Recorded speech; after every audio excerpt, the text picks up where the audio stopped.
And I'm going to try to make it through this episode without crying because I have someone, I'm already about to tear up, that has changed my life more than anyone else. One of my mentors. I know she looks younger than me and less experienced, but that is not true. She's way older and way more experienced. It's Cynthia Kersey. She is the founder of the Unstoppable Foundation, the foundation that's most important to me in my whole life and my family.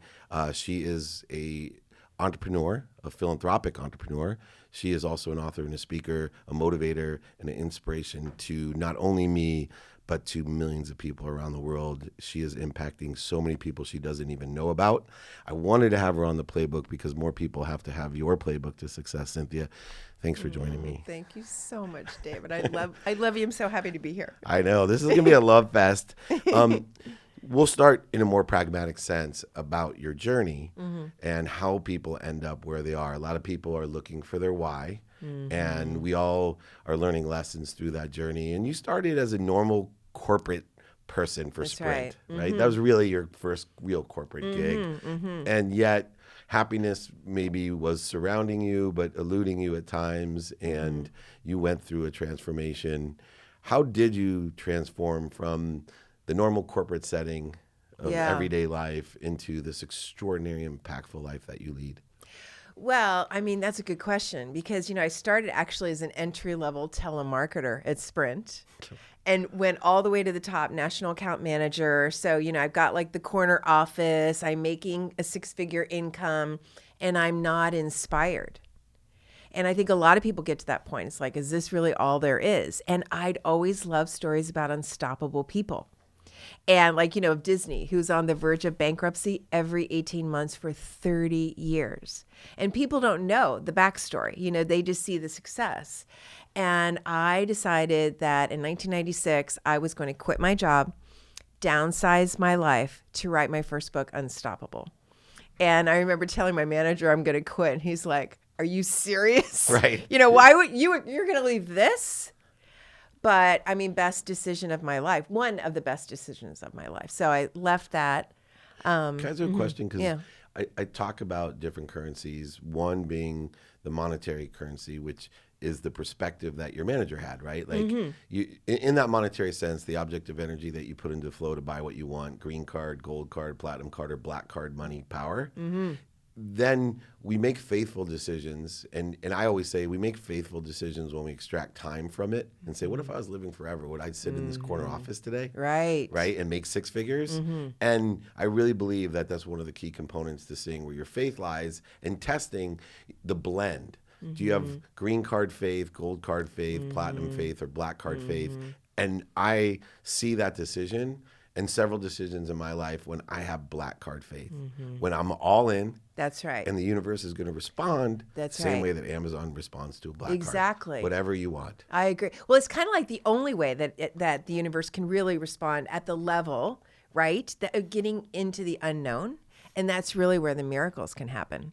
Yeah, which is, your Be the Miracle campaign, the Unstoppable Villages and things that we've done are just, it's too much for the podcast to actually go into. But tell me the story about how your understanding of that faithful decision of that's how miracles occur to this Be the Miracle campaign that we have with Unstoppable. Wow. Well, that's a big jump, right? Yeah. So I think, so basically, wrote my book. Can I just kind of give a little timeline? I need her to give me a little bit more backstory. A little bit more. I jumped too fast into my miracles. I got so excited about the miracle campaign. It's miracle after miracle, really, when you say yes. And to me, it's really, where's the inspiration calling? That, to me, that is a way of inspiration. God is speaking to us, right? Inspiration is in spirit. So left a corporate job, wrote my first book, and was invited. Actually, well, first off, I left, my husband and I got separated in a divorce 18 months after my brand new book came out. So, and I was like, okay. And I'm a single mom now living on a $14.95 book. And I called, left all of that, downsized our lives to be able to do this book. So I called my mentor, Millard Fuller, the founder of Habitat for Humanity, and told him what had happened. And he said, when you have a great pain in your life, you need a greater purpose. And I was living my purpose. I'd quit my job, cashed my entire life savings to write my first book, to inspire people to live unstoppable lives. But that purpose was not bigger than my pain. Was your husband part of the difficulty that he didn't buy into your purpose? He was actually, I mean, we weren't in alignment, but he was supportive. Okay. So good. really, we were just on very different paths. Yeah. And I asked that because so many people, I don't want to contribute to fear of like, oh, well, she made this decision, I'm going to lose my husband or my wife. Yeah, no, it wasn't that. It's just normal course of marriage. It really was. You're one of the 50% in California, I guess. Yeah, well, thank you. Yeah, not my choice. Being a statistic. Yeah, not my choice.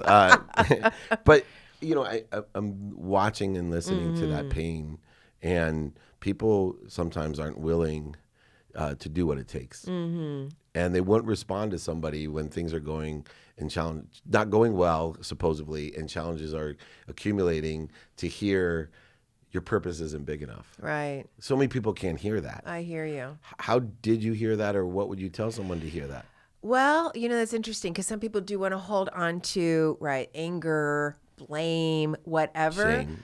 Right. I mean, the list is long, but I just resonated with it. It just felt like, wow. You have to have a purpose that's bigger than your pain. And I remember being at my mom and dad's house over the holidays when I had separated from my husband. And the first couple of days, I'm totally depressed and crying and thinking I'm going to kill myself. Right. I have no reason to live. And then I thought, I don't know what I'm going to do next holiday season, but it is not going to be staying at my mom and dad's feeling sorry for myself. Like, I'm going to find something else. So when Millard said that, it resonated with me. I thought, oh, he's right. And I think people do have that little voice. They just aren't open to it because they're holding on to, like we said, anger or blame or whatever. The story I love, there's so many people I've told it, but I remember hearing, a guy falls off the cliff just like you did, and you grab yourself onto this one branch, right? And then you're looking up going, help me. Anybody up there could help me. Right. And there's just God or whoever saying, let go. Mm-hmm. Right. And then most people hang on and say, is anybody else up there? Yeah, right. But you didn't. You literally let go. Mm-hmm. And I've been there myself. Mm-hmm. I can tell story after story to know how I got here, to make room for what I have in my life, to allow me to give to other people. Through that lesson, through that pain, you now decided to do what? Oh my God, it's just opened up so much. So did those, raise the money. When I was speaking that first year, I raised $200,000 to build 100 houses with Habitat for Humanity. And that was like the impetus to really understanding the power of giving, because I thought I was doing something great. Wow, look what I'm doing. I'm, raising all this money for these families. Right, ego-based giving is Right, perfect. but whatever. It was, whatever it was. I mean, it made me feel good. Yeah. And that's the thing about giving. It is the most self-serving thing you can do, for sure. It's not like I was like, I'm so great, but it was like, I didn't know what it was doing for me. Like, it gave me a purpose. It helped me through my grief. Yeah. It gave me a reason to get out of bed. Which is one of the most impactful things you've ever said to me as my mentor, when I decided not to steal your thunder, to mirror what you did when you were 50. She is over 50. She hates to say it, even though she looks younger than me.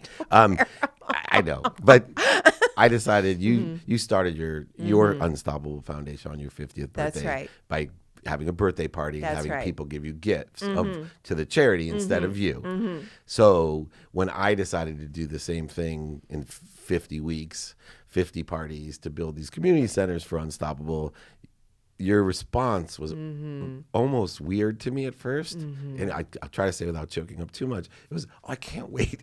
I can't wait to see what happens for you. Yeah. Like what this is going to bring to you. Right. And I was like, what is she talking about? Bring for me. I'm not doing this for me. Like my ego took over, right? Really? I'm not doing this for me. Right. Like, doesn't she get it? I'm not doing this for me. And yet your wisdom of, Dave, you're just going to open up so much for yourself. And I can't wait to see what happens for you. And you even said, I remember you said to your team, be ready for the flood of favor. Yeah. Which I think is so beautiful, because that is giving. Like, that is the spiritual essence. First off, you have to give from a place of contribution, right? So like when I had my birthday party, you had yours. You're not doing it to receive, but that's just the way the law works. Yeah. And as you give, you receive to be able, we are centers of distribution. Yeah. And as Bob Proctor taught us both, right? In times in my life, I was trading.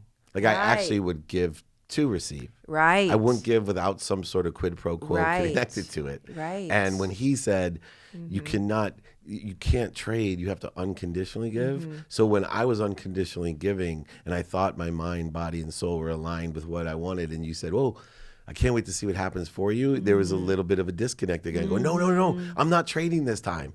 I'm really not. Right. In fact, I talked about my uncle that sat at your table. He's like, well, how much is Dave getting paid to do this?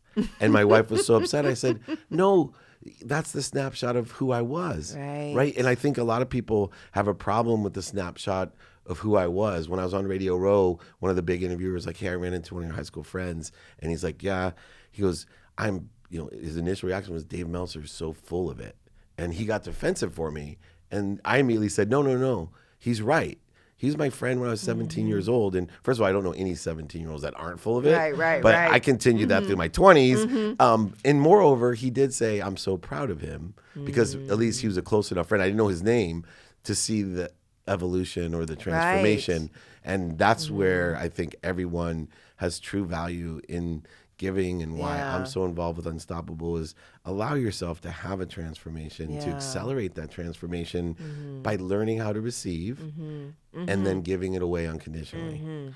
And so you yourself now, you decided, how did you transition from the Habitat for Humanity to like saying, all right, I'm going to start my own foundation, which I think is insane, by the way. It is. I hear you. It wasn't a purpose in the beginning. Like you. In fact, I even look at my life, what I do as chairman of your foundation. Like, this is insane. And it's the best thing in my life, next to my children and my wife. Well, I hear you. So it was like, I didn't really want to do that, but I went to this, I was invited to this Kenyan Rural African Women Conference when my second book came out, Unstoppable Women. So I'm really looking for what's that next big philanthropic project. Still searching a bigger purpose. A bigger opportunity to give. And I was invited to go to this conference with these women, and it's in rural Africa. And it was one of those things, David, where it's like, it made no sense. It was happening in a couple of weeks. I needed to rearrange my schedule, but there was that still small voice that said, you should do this. So I rearranged my schedule. I flew over there, and there were 40 women from North America congregating in a room where 400 women from East Africa, many of them walked days, babies on their back. Their family, you really can't hardly survive without them because they're fetching water and all that. But they were there looking for solutions. And as I sat there day after day listening to them talk about things I couldn't imagine, the girls are fetching water, the kids are getting sick, they're dying of malaria, they're dying of diarrhea, like all of this stuff. And the first couple of days, I'm just feeling so overwhelmed with empathy. And then I started to get pissed off. And it's like, why is this okay? This is not okay. And I don't know anybody that I know talking about, their kids dying of malaria or diarrhea, or they're fetching water. And as I was leaving after 5 days, and my heart was so open, and I fell in love with these women, and they were chanting something as we were saying goodbye. And I asked the interpreter, what are they saying? And he said, they're saying, please don't forget us.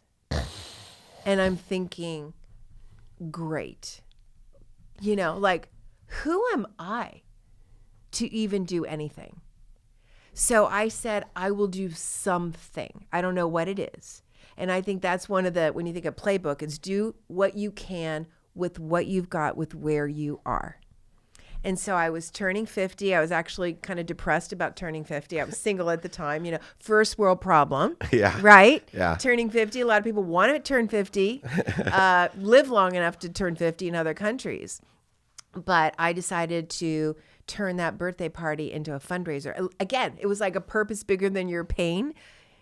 Whatever, it sounds crazy. Yeah. But I had this party, and, Bob Proctor came, Mary Morrissey came, like my dearest friends, Debbie Ford, and people that night thanked me for the opportunity to give. We ended up raising $80,000.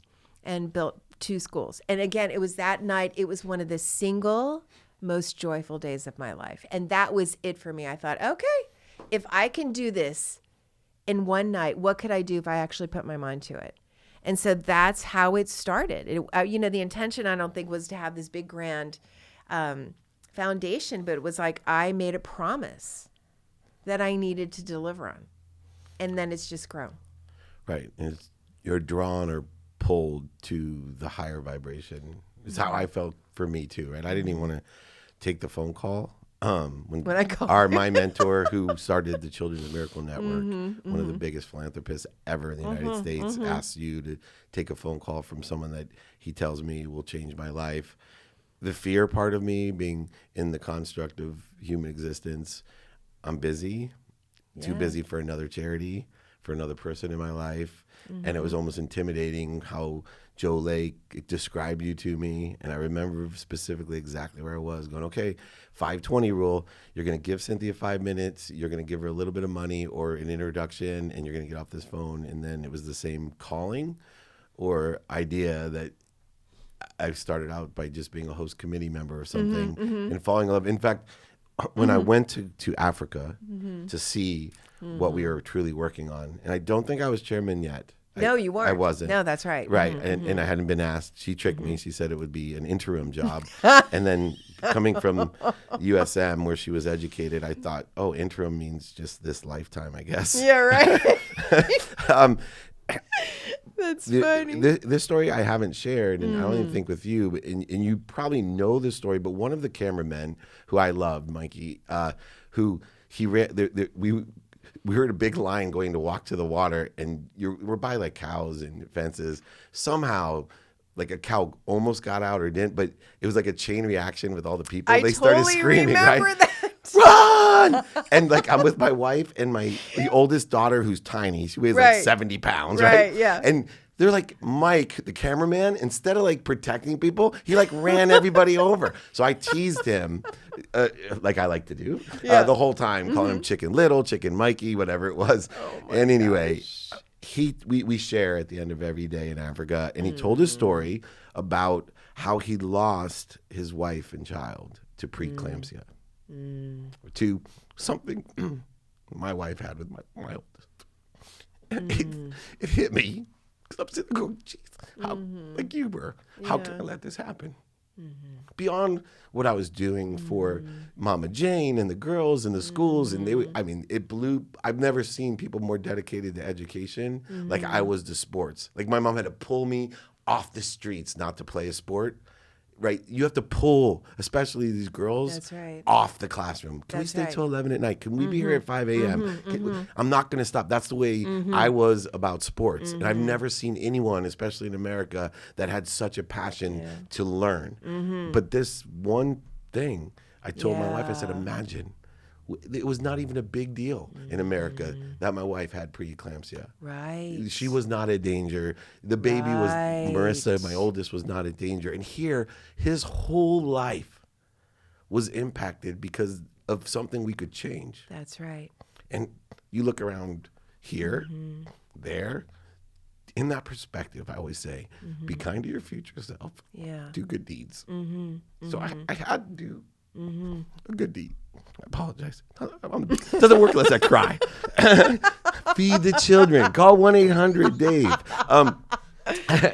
But it does mean that much to me, and I think more people need to understand what drives you, because we hear the little voices all the time, but what do you do about it? I'm not saying give up your whole life. Yeah. I didn't hear a voice, your voice, by the way, and just come home and tell my wife, that's it. We're giving everything to Unstoppable, and still to this day, I don't give everything to Unstoppable. But it evolves. It keeps growing. It keeps allowing more things to happen.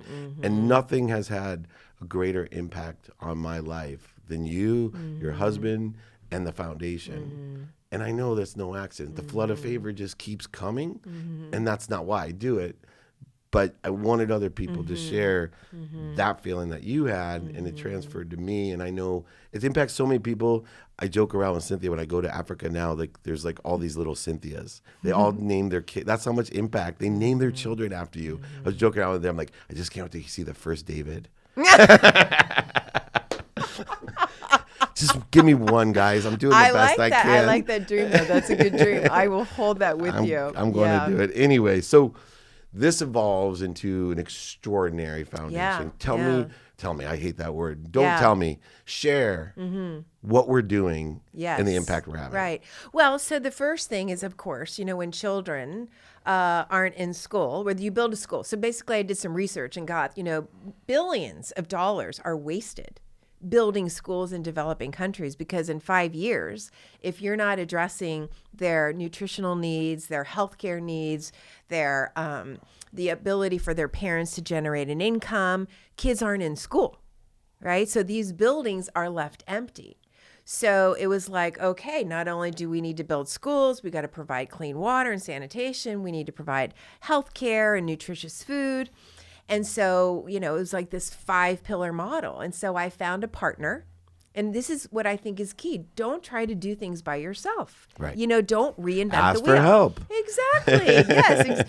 I've gotten really good at asking and receiving, because it's just not for me. It's like I realize it's just part of the flow. And that's why when I do ask, I do understand that you're going to receive. Seriously. It's Same thing works in business, by the way. I say it all the time. Series of questions of how you can be of service or of value. That's right. But a series of questions of what other people can do for you. There you go. And it feels great. Yeah. For everyone. Yeah. For You're giving everyone. them the opportunity. How do you say blessing. it? You're giving them the opportunity. That's right. You're blessing them by allowing them to give. That's right. Yeah. That's right. So anyway, basically we started with this 5-pillar model. And then it was like, then we saw, okay, well, then what happens to the girls, right? They're getting married off when they finish primary school. So we thought we need to help build 2 high schools so they can continue high school. But then it's like only 0.5% of the kids can ever go to college. And predominantly it's the boys that are going to Nairobi, and that's still a very small percentage. So we came with our partners and said, with We Charity, and said, we want to be a part of a college. And so 2 years ago, the Unstoppable Scholar Program was launched at We College. We're funding every single scholarship for their becoming doctors, nurses, School of Agriculture, mechanics, tourism. Next year it's transportation, civil engineering. And when Dave Meltzer finally steps up, entrepreneurship. That's right. No, that's coming too. That's coming too. And we're doing that one as well, for sure. But it's like, and this is I'll share the Be the Miracle. But for me, it's like, okay, we started because you have to meet people where they are. You can't give them a freaking book and say, read this book about transforming your life if they're hungry. If they're dying, you can't do that. But now they're to the point where we're really giving them the tools to achieve their dream through our Leadership Academy. So we have a 2-year Leadership Academy that started in the college, and then we have launched our first community center through you and your 50 for 50. And now parents, the communities are learning about the power of forgiveness, and they're learning about how to make restitution and how do you work together. I mean, it's unbelievable. And even one of the other things I believe in is sharing the situational knowledge, not losing the tradition. Exactly. With a separateness that has occurred in the United States because of technology that, as our children are utilizing different modes of communication as parents and grandparents, you can completely feel separate and ineffectuous. Right. And we need to understand and learn. And that's why I have such a big internship program. That's why I truly do. I want there to be shared knowledge. There's a lot of great pieces. Bob Proctor is 85 years old, and I sit for hours. It's the best dinners I've ever had, just taking notes. I tell him, is it rude? But I need a pad of paper and a pen to have dinner with you. And he takes it as a huge compliment. But that's what those community centers were for me is, hey, Grandpa, here's what I'm doing. How does this apply to human nature? Because you've been around a long time, right? And human nature never changes. That's and if we don't understand human nature, I'm not going to be able to maximize the utilization of this unbelievable opportunity that Unstoppable has given me. That's where I saw that community aspect. And it really took off.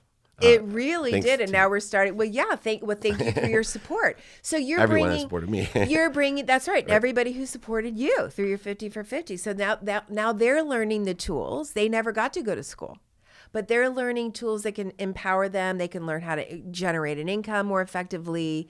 And, they've been, there was this one family, because I think about forgiveness is so powerful. And literally the tribes weren't even speaking to each other, for many, many years, Right. about stealing their cattle and things like that.